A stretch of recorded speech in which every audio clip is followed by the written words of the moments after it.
A man never thought he loved his wife until he lost her in a car accident.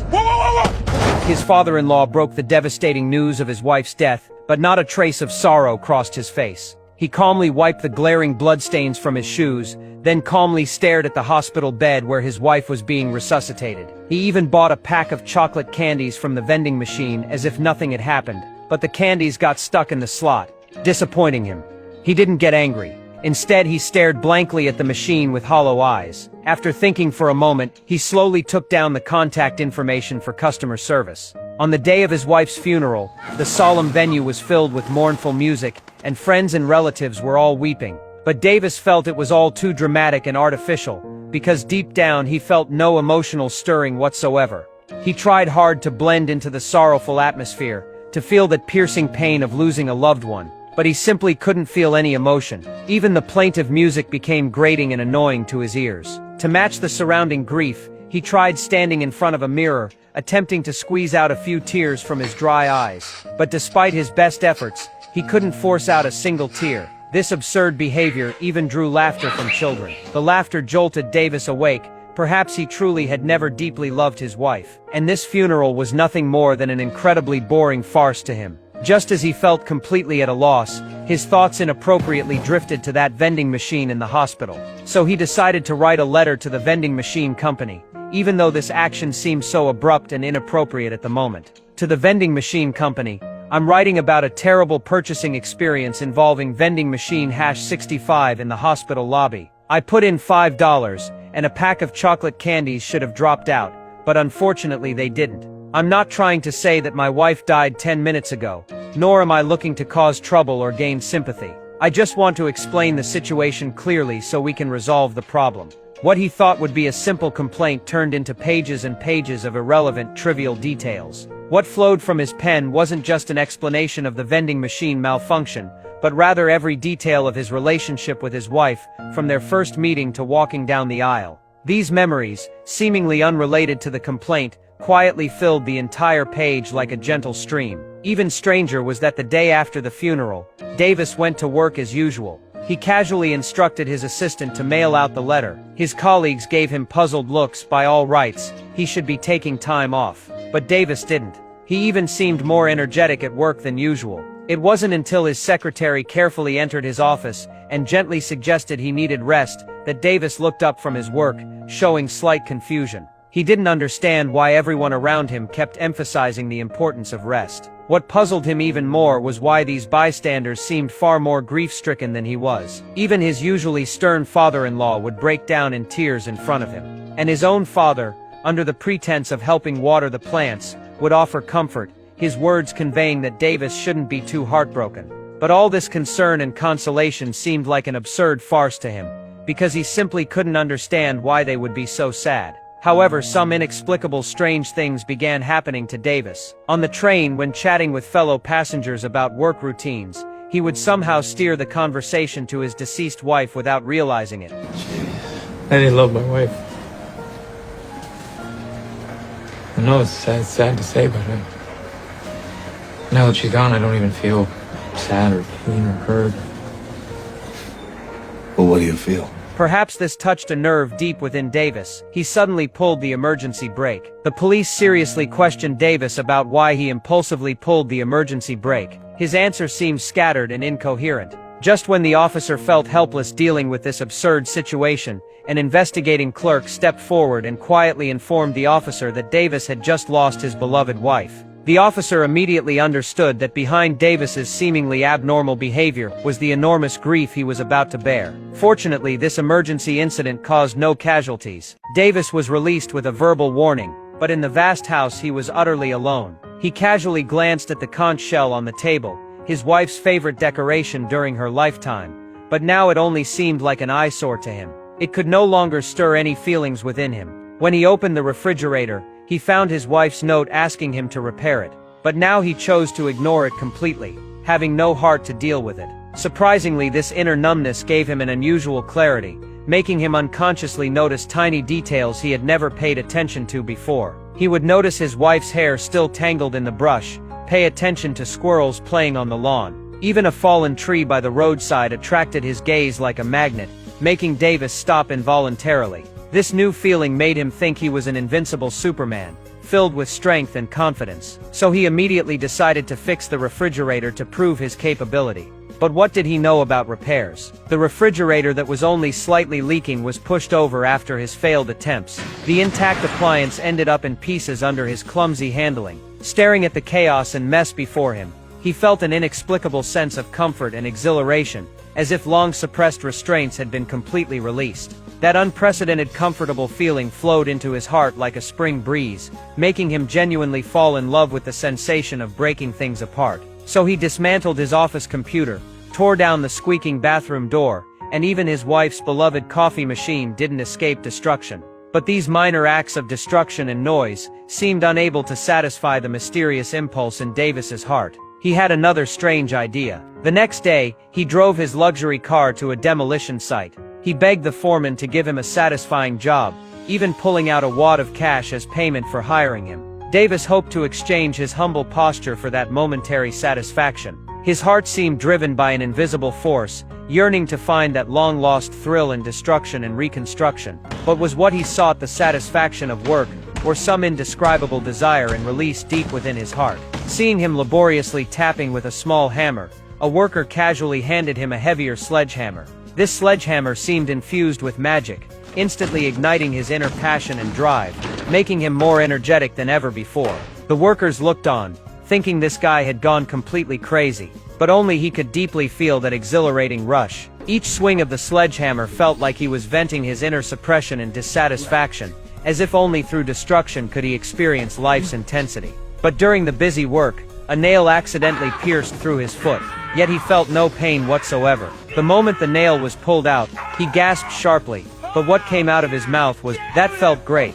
This injury brought him not pain, but a strange kind of pleasure. Even more strangely, Davis contracted some indescribable ailment. He would often uncontrollably fall into deep hallucinations. His wife's elusive figure would often appear in mirrors, or he would drift in spirit to the beach where he first met his wife. He once thought his sanity was cracking, even feeling like there was a worm eating away at his brain, causing Davis's world to fall apart. However, after comprehensive testing with precision instruments, the doctor revealed an even more shocking truth. No worm had appeared in his brain. Instead, his heart had been devoured by some creature. Part of your heart is missing. What? How did that happen? Judging by the bite pattern, I'd say gypsy moths. Excuse me? It turned out it was all his hallucination. In reality, his body wasn't invaded by any disease. The doctor reminded him that he was simply overworked and desperately needed rest and recuperation. Later, at some casual moment, he heard the neighbor's child happily beating a drum. That dynamic rhythm attracted his attention like magic, making him involuntarily sway his long-numb body. It seemed only in those jumping notes could he find long-lost vitality and energy.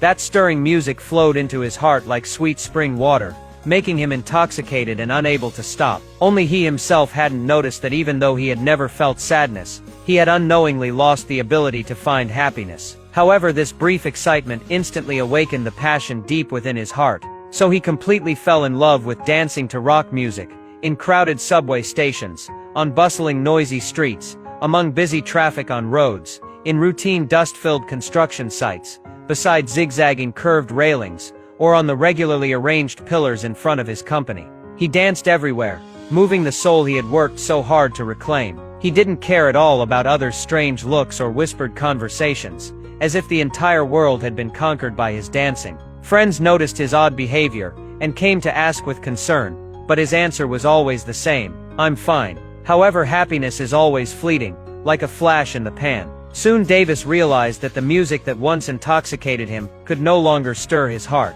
So he decided to return to his habit of destroying objects. The villa where he had spent countless days and nights with his wife became his first target. He drove an excavator and charged toward the house without hesitation. With a tremendous crash, huge cracks appeared in the villa's walls. Davis stared at the wreckage throughout the house, feeling an indescribable satisfaction. Then he turned and walked to the bedroom, seeking more thorough venting. He violently smashed his wife's vanity table.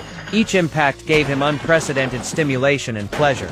But in this frenzy, a stack of papers that accidentally fell caught his attention. He flipped through them and discovered it was a pregnancy test report detailing his wife's abortion. This sudden discovery left him confused, as he had never heard his wife mention this matter. Now he just wanted to find his in-laws to ask for clues, hoping to learn the truth from them. On his way to his in-laws' house, the sunlight was too glaring. He pulled down the sun visor, and accidentally discovered a note his wife had left behind. But the matter of the fetus had already made Davis upset and distracted.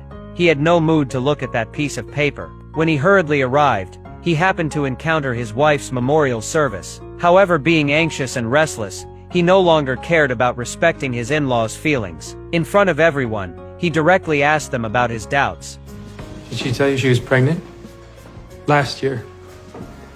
Did you know?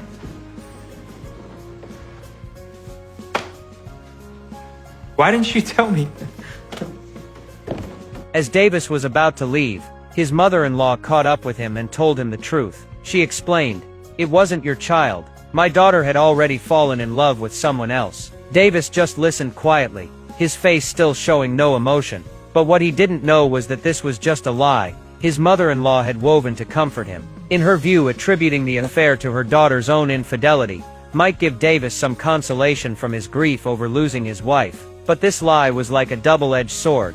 While protecting Davis, it created an unbridgeable chasm between him and the truth. But having been husband and wife, Davis came to his wife's grave to bid his final farewell. While staring blankly in front of the solemn headstone, he glimpsed another man in the distance. Then that man also came to lay flowers. He was certain this man must be his wife's lover. He pretended not to care, and asked the man's name, then told him in an almost calm tone that he knew everything. Looking at the man, his eyes flickered with complex emotions, but he only said, "I just hope you truly loved her." However, the man showed complete bewilderment and confusion, seemingly not understanding the meaning behind his words. Then the man explained in an almost trembling voice that he was the driver of the other car. On the day of the accident, because he glanced at his phone, he caused an irreparable tragedy. As he spoke, he shed tears of regret, choking on his confession of guilt. Only then did Davis realize he had wrongly accused someone. The suspicion in his heart receded like a tide,